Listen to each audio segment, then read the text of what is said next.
आज की बात। स्वागत। आज माता रमाई यानी कि आई साहेब रमाई भीमराव अंबेडकर, इनका जयंती दिवस है।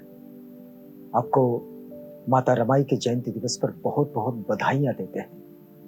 लेकिन ये बधाइयां उस त्याग के लिए भी हैं, उस समर्पण के लिए भी है, उस परिश्रम के लिए भी है जो माता रमाई ने एक बेहतर जीवन को हमारे लिए गढ़ने के लिए उन्होंने समर्पित किया।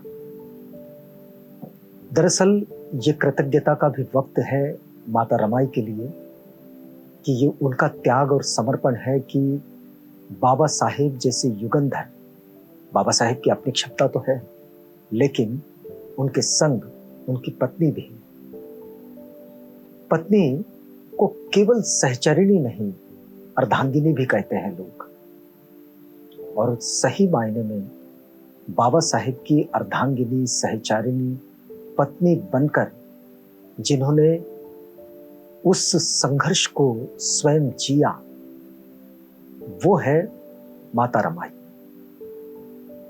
रमाई का जो जीवन है, दरअसल उसे ये नहीं कह सकते कि वह केवल अपने परिवार को जिलाने के लिए कष्ट सहती रही, परिश्रम करती रही, बल्कि जीवन की ओर देखने का उनका जो नजरिया था, दरअसल वो नजरिया भी बड़ा महत्वपूर्ण था। इस नजरिए के संबंध में तथागत बुद्ध कहते हैं, और तथागत बुद्ध कहते हैं कि जीवन को यदि किसी गंतव्य तक पहुंचाना है तो वो गंतव्य जो है वो होता है कि सम्यक दृष्टि को जान लेना। और ये सम्यक दृष्टि ही वो रास्ता है जो उनके बताए सम्यक मार्ग यानी कि मध्यम मार्ग में सबसे पहली सीढ़ी कहलाता है, जो कि निब्बाण तक पहुंचाता है। माता रमाई का जो दृष्टिकोण जीवन की ओर देखने का रहा, वो वास्तव में बड़ा ही अनूठा रहा है। ये तो सब जानते हैं कि माता रमाई ने कितने कष्ट सहन किए। बाबा साहेब डॉक्टर अंबेडकर, ये बाबा साहेब डॉक्टर अंबेडकर के रूप में हम सब के समक्ष आने के लिए, दरअसल उनका जो त्याग है उनके पारिवारिक जीवन का, वो भी इसका कोई दूसरा विकल्प नहीं, उसका कोई सानी नहीं।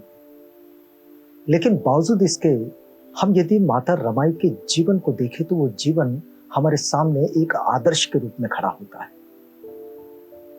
लोग तो जानते हैं कि माता रमाई ने ओपले बनाए, लेकिन ये ओपले बनाने की नौबत माता रमाई पर, जो कि उस वक्त के एक पढ़े लिखे प्रोफेसर की पत्नी है, एक बैरिस्टर की पत्नी है, और उसके सामने ये जो चुनौती खड़ी हुई, ये क्यों?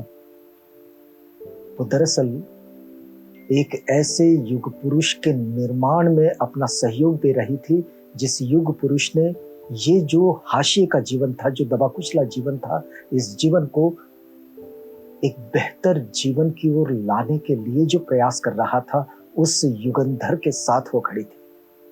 और इसलिए माता रमाई के जीवन से ये सीखना बड़ा आदर्श भी है कि हमने अपने जीवन को बेहतर बनाने के लिए हमारे जीवन के आसपास जो हमारे सहायक बनते हैं, यदि हम बौद्ध जीवनचर्या से जुड़कर देखें तो इसे कल्याण मित्र कहा जाता है। और ये जो कल्याण मित्र हमारे पास आते रहते हैं, इन कल्याण मित्रों के प्रति कृतज्ञता और उनके प्रति आभार व्यक्त करते हुए भी चलना होता है, तब कोई बेहतर जीवन निर्माण होता है। बाबा साहेब जब विदेश में शिक्षा हासिल कर रहे हैं, बाबा साहेब जब अपने लोगों के लिए, जो दबा कुचला वर्ग है, उस वर्ग के लिए एक बेहतर जीवन का सपना संजोए हैं और एक बेहतर राष्ट्र के निर्माण के लिए वे अपने आप को समर्पित किए चलने की कामना के साथ आगे बढ़ रहे हैं, तब माता रमाई ये उनके साथ है। और उनका वो जो त्याग और उनका जो परिश्रम है, वो उस मायने में बड़ा महत्वपूर्ण है, और यही वो लेकर आती है। अब उनके जीवन के कई प्रसंग हैं, उनके दुख के, अगर उनके पूरे जीवन को देखा जाए तो दुख ही दुख दिखाई देता है। उनकी पूरी जीवनी को पढ़ा जाए तो जीवन का एक संघर्ष दिखाई देता है। लेकिन उनके जीवन में जो एक खास उनकी मूरत हम सबके सामने आती है, तो एक करुणा की मूरत के रूप में हमारे सामने आती है। आज जब भी उनकी बहुत ज्यादा तस्वीरें नहीं है, एक तस्वीर दिखाई देती है और जिसमें वो केवल करुणा की मूर्ति दिखाई देती है। तो इस करुणा मूर्ति का एक छोटा सा प्रसंग देखिएगा कि ये सारे संघर्ष में आगे बढ़ते बढ़ते एक वक्त ऐसा भी आया कि बाबा साहेब डॉक्टर अम्बेडकर ने प्रोफेसरी ज्वाइन की। प्रोफेसरी करते हुए उनको जो पहली तनख्वाह मिली, तो उस तनख्वाह में जितने पैसे मिले उन्होंने माता रमाई के पास लाकर दे दिए।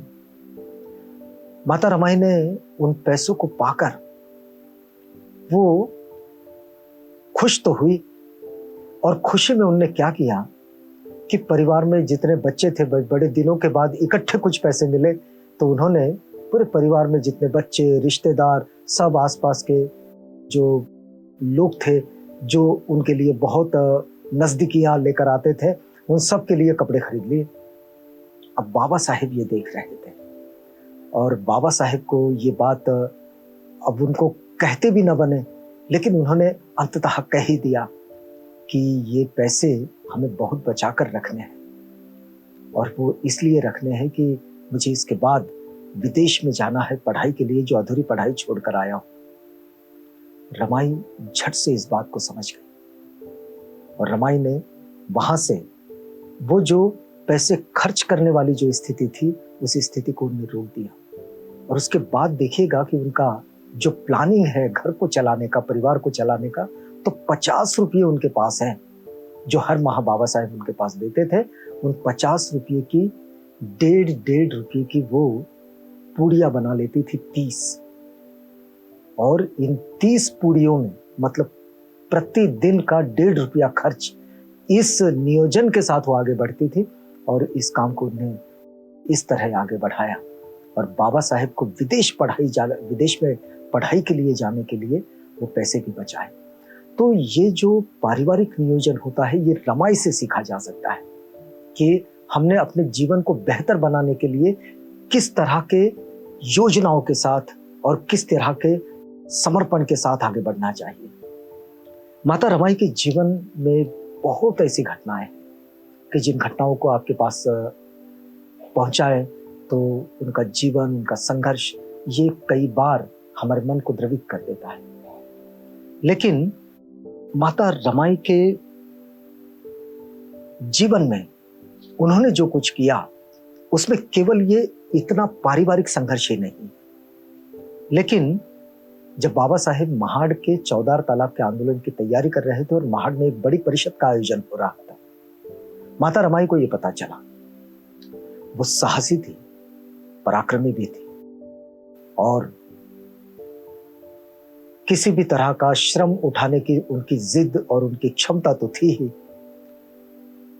बाबा साहेब ने उनसे कहा कि भाई देखो, बहुत सारी स्त्रियां इस सम्मेलन में आ रही है महाड़ में, तो इन सबका तुम नेतृत्व कर लो। माता रमाई ने कहा कि भाई मैं नेतृत्व तो नहीं कर सकती, इतना मुझे कुछ नहीं समझता, लेकिन मैं इस सम्मेलन में आऊंगी जरूर। तो बोले क्या करोगी? तो कहने लगी कि सम्मेलन में जो लोग आएंगे मैं उनके लिए खाना बनाऊंगी। बाबा साहेब कहने लगे तो हजारों लोग रहेंगे, 10,000 से ज्यादा लोग रह सकते हैं, इतने लोगों, हाँ मैं इतने लोगों का खाना दिन रात बनाऊंगी। बाबा साहेब ने जब माता रमाई की इस बात को सुने तो उनके मन में माता रमाई के प्रति जो आदर और समर्पण का जो भाव होता है वो तो आया, लेकिन वे आश्चर्यचकित भी हुए कि ये वो जीवन संगिनी है कि जो सकारात्मकता के साथ किसी आंदोलन को भी आगे बढ़ाने में ये बिल्कुल कांधे से कांधा मिलाकर खड़ी है। और इसलिए ये जो जोड़ी है माता रमाई अंबेडकर और बाबा साहेब भीमराव अंबेडकर, ये जोड़ी ये सदैव सबके ध्यान में रहती है, ये सदैव सबके लिए प्रेरणादायी बनती है। आज उनके जयंती दिवस पर एक छोटी सी बात भी आपको बताते हैं। बड़े अच्छे कवि हैं डॉक्टर अनिल सूर्या। तो अनिल सूर्या जी का एक बड़ा अच्छा कविता संग्रह आया है युद्ध घोष, और इस युद्ध घोष कविता संग्रह से कुछ लाइनें उन्होंने रमाई पर लिखी है। तो डॉक्टर अनिल सूर्या के लिए तो आभार व्यक्त करते हैं कि उन्होंने ये जो कविता लिखी है, तो उनकी कविता के कुछ अंश हम आपको पढ़कर सुनाते हैं। कविता वास्तव में मराठी भाषा में है, उसका जो हिंदी अनुवाद है वो थोड़ा सा सुनाते हैं। वे लिखते हैं कि शब्दालय खत्म हुए तुम्हारी करुणा पर, शब्दालय खत्म हुए तुम्हारी करुणा पर, सहनशीलता भी धन्य हुई तुम्हारी करुणा पर। युगों को जिसने बिजली तूफानों का सूरज बनाया, युगों को जिसने बिजली तूफानों का सूरज बनाया, वो हमारा युगंधर, हमारा क्रांति पुरुष, उजाले के लिए जलते हुए कभी शांत हुआ तुम्हारे आंचल में। और इस तरह से बाबा साहेब और माता रमाई, इन दोनों के प्रति अब ये जो कृतज्ञता के शब्द आते हैं, ये शब्द इस तरह से कई कविताएं, कई कहानियां रमाई और बाबा साहेब के जीवन पर बनी हुई है। बाबा साहेब ने स्वयं, उनकी जो पुस्तक है थॉट्स ऑन पाकिस्तान, जिसे पार्टीशन ऑफ इंडिया इस नाम से भी लोग पहचानते हैं, इस पुस्तक को बाबा साहेब ने माता रमाई को समर्पित किया। और माता रमाई को समर्पित करते हुए वे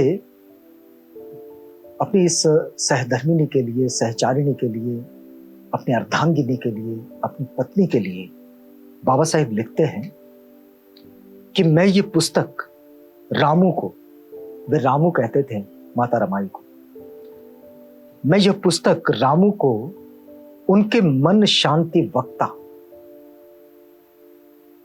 एक शब्द न बोलते हुए मौन के साथ जिनके शब्द आते थे, मन शांति वक्ता, सद्भावना, सदाचार, मानसिक पवित्रता और अभाव व परेशानियों के दिनों में मेरे साथ दुख झेलती रही। उस समय जबकि हमारा कोई सहायक नहीं था, अधिक सहनशीलता और सहमति दिखाने के लिए प्रशंसा स्वरूप समर्पित करता हूं। यह बाबा साहेब का समर्पण है। बाबा साहेब अपनी पुस्तक को माता रमाई को समर्पित करते हैं, और यही बात बताती है कि बाबा साहेब, डॉक्टर अम्बेडकर और माता रमाई, इनकी ये जो जोड़ी है, ये जोड़ी किस तरह हम सब के लिए आदर्श बन जाती है। आज माता रमाई के जयंती दिवस पर आपको ढेर सारी बधाइयां देते हैं, और यहाँ आज की बात में रुकते हैं।